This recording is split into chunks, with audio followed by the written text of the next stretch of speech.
John, why am I feeling this urgency? I'm prepared. I'm fixing the house. I mean, as far as making everything ready, I'm putting more food in because I'm ready for my kids. I'm getting more grandkids. All of them are going to come to my house if there's time of trouble. Tammy Sue will be there, believe me. And we're going to have one happy time. We're going to have a family time because we're going to occupy till he comes. That's but right. if we have to go out and work a day just to get one meal, we're not going to be able to minister. Exactly. Well, you know, just without even looking at the notes on the 10 reasons why, Yes. there's one of them in there that really stands out. What has changed in 2 years? In one of these 10, 2 years ago, I put in my book that Iran is rapidly moving towards having a nuclear bomb, Yeah. and they're willing to use it, and the Lord's got to do something because Israel is not going to be toasted off the map. We Yeah. know that. Well, Do you think Iran plans to use it? well, get this. 2 years ago, when I put that in there, Yeah. Korea wasn't even in the news. It wasn't even in the horizon. And what's happening today with North Korea and Iran? North Korea and Iran are exchanging technical secrets, and they're literally working together tit for tat. And listen to this. Iran will soon have an ICBM. Now, 2 years ago, we was worried about Iran using a nuclear bomb against Israel. The time will come when Iran will have a missile capable of reaching America. Think about this. If Iran was to attack Israel with a nuclear bomb, they realize, well, America's going to retaliate. And they'll make Iran toast.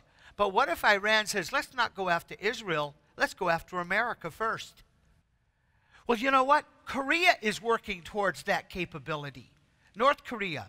And just in the last week, Japan and South Korea have both said we need to bolster our military capabilities and we need to have a nuclear arsenal to go against North Korea.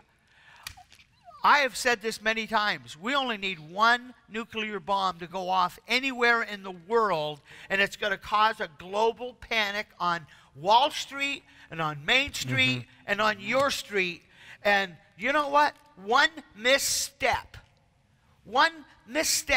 by either our leadership, North Korea's leadership, Japan's leadership, South Korea's leadership, and there will be bombs going off and things will change forever. So you're saying that the stock markets will crash? It will all go away. Well, you know, I always go back to David Wilkerson. It's like God resurrected that message through me. I don't know why, but it's like I was told to go out. He had a revelation for me. Because you were willing. Yeah, and inside of a coat pocket that I had to go because it was cold that night, and I was staying out till midnight praying.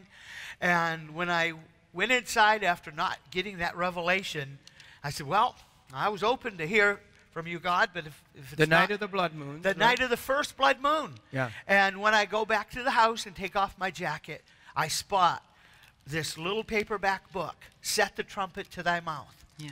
And I said, this is a book of revelation about America. Is this the revelation God wanted me to have tonight? And I flipped through the pages, just hoping something would jump out, and there was one dog-eared page that said, Warning Signs to America. And it talked about, separately, the oil fields burning. And that was Kuwait. That was several years after the book was written. And then he separated 3 warning signs that at the last paragraph of those 2 pages, he says, first, there would be an economic collapse, followed by destruction, and when we are weak, our enemies will invade us. Well, you know this economic collapse? He didn't say what's going to cause the economic collapse.